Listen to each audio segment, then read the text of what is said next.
फांसी एक ऐसी सज़ा जो इंसानों में काफ़ी लंबे अरसे से देखी जाती है। आज तक अनगिनत लोगों को फांसी की सज़ा सुनाई जा चुकी है। लेकिन अगर मैं आपको ये बोलूँ कि क्या किसी जानवर को भी फांसी की सज़ा सुनाई गई है, तो क्या आप यकीन करेंगे? जी हाँ, आपने बिल्कुल सही सुना, एक जानवर को फांसी की सज़ा, और वो जानवर जो कि पृथ्वी का सबसे भारी वजन वाला जानवर है। ऐसा ही वाक़या 13 सितंबर 1916 को देखने को मिला, जब एक हाथी को भरे बाजार में लगभग 3000 लोगों के सामने फांसी दी गई। माना कि ये घटना आज से 105 साल पुरानी है, लेकिन ये घटना आज भी इंसानियत पे एक काला धब्बा बनी हुई है। चलिए शुरू से शुरू करते हैं। बात है अमेरिका के टेनेसी राज्य में चार्ल्स स्पार्क नामक एक व्यक्ति की, जो अपने एक विश्वविख्यात show sparks world famous show चलाता था। उनके सर्कस का मुख्य आकर्षण उनके द्वारा इस्तेमाल किए जाने वाले जानवर थे, लेकिन इन सब में उनका मुख्य आकर्षण बनी हुई 5 टन वजनी एक एशियन हथनी थी। उस हथनी का नाम मैरी था। वो अपने कर्तव्यों से हर बार अपने दर्शकों का मनोरंजन करती थी। वो अपनी सूंड से कई तरह के आवाज़ निकालती और अपने काफ़ी सारे स्टंट्स से लोगों का दिल जीत लेती थी। कुछ ही समय में ये शो फेमस हो गया, जिसकी मुख्य वजह मैरी थी। मैरी के अपने ट्रेनर के साथ की गजब की तालमेल देखकर लोग भी अचंभित रह जाते थे। एक दिन उस ट्रेनर की सर्कस के मालिक के साथ कुछ नोकझोंक की वजह से उसे अपनी नौकरी से हाथ धोना पड़ा। लेकिन बाद में मैरी के ट्रेनर के नए रूप में एक 38 साल के रेड एल्ड्रिज नामक एक युवक को रखा गया। हाथियों को ट्रेन करने का कम अनुभव होने की वजह से अक्सर उनकी मैरी के साथ अनबन बनी रहती थी। अपने पुराने ट्रेनर के खोने के दुख मैरी की आंखों में साफ दिखाई पड़ता था, लेकिन फिर भी मैरी अपने से हो सके उतना अच्छे से तालमेल बिठाने की कोशिश करती थी।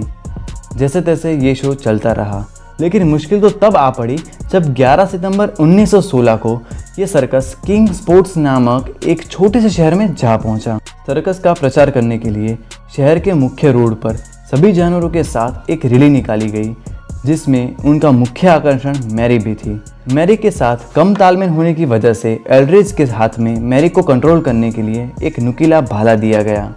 रैली शुरू हुई। शुरुआत में मैरी कंट्रोल में रही, लेकिन थोड़ा ही आगे जाने पर सड़क के किनारे पड़े हुए कुछ फल मैरी को दिख गए। भूखी मैरी तुरंत ही उस फलों की ओर दौड़ने लगी। शुरुआत में उसके ट्रेनर ने उसे काबू में करने के लिए भाले का इस्तेमाल किया, लेकिन फिर भी वह काबू में न आने की वजह से एल्ड्रिज ने उसकी गर्दन पर बड़ी बेरहमी से कई बार उस भाले से वार किया। तुरंत ही मैरी की गर्दन में से खून निकलना शुरू हो गया। जख्मी और गुस्सेल मैरी ने अपने ऊपर से एल्ड्रिज को नीचे पटक दिया और अपने पैरों तले कुचल दिया। एल्ड्रिज की मौके पर ही मौत हो गई। सर्कस को देखने के लिए आई हुई भीड़ तुरंत ही यहाँ वहाँ भागने लगी। कुछ ही देर में सब कुछ खत्म हो गया। रोड पर मानो मातम छा गया हो। भीड़ का डर धीरे धीरे करके गुस्से में तब्दील होने लगा। सबसे पहले लोगों ने मैरी पर पत्थर से हमला बोल दिया, लेकिन जैसे तैसे करके मैरी वहाँ से बच निकली। लेकिन फिर भी लोगों ने मैरी को जान से मारने की ठान ली। बात पहुँची कोर्ट तक।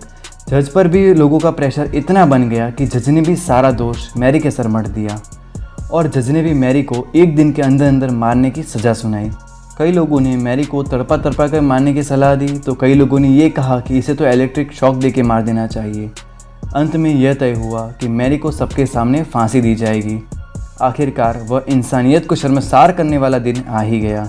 13 सितंबर 1916 को मैरी को लगभग 3000 लोगों के सामने 100 टन वजन उठाने वाली क्रेन के साथ बांधकर फांसी दे दी गई। लेकिन सबसे पहले मैरी को जिस चेन के साथ बांधकर फांसी दी जा रही थी, वो चेन 20 फीट ऊपर जाकर ही टूट गई। 5 टन वजनी मैरी ज़मीन पर आ गिरी। ज़मीन पर गिरने की वजह से मैरी की गर्दन की हड्डी पूरी तरह से टूट चुकी थी। फिर भी वहाँ खड़े किसी भी शख्स के अंदर मैरी के लिए दया नहीं जागी। तुरंत ही दूसरी मजबूत चेन मंगवाई गई। मैरी को फिर से फांसी पर लटकाया गया। आखिरकार उस बेजुबान ने अपना दम तोड़ दिया। अब आप खुद ही सोचिए कि मैरी के साथ हुआ क्या वो सही था? क्या मैरी को इंसाफ मिला? इंसान ने इंसान का खून देखकर बदला तो ले लिया, लेकिन क्या मैरी के साथ हुए अत्याचार किसी को नहीं दिखे? क्या मैरी की वो भूख किसी को नहीं दिखी? क्या लोगों को मैरी पर हुए उस भाले के वार की वजह से निकला खून नहीं दिखा? उस बेजुबान के साथ दिन रात सर्कस में काम करवाया, क्या वो सही था? तो चलिए सब कुछ अब आप पे ही छोड़ते हैं।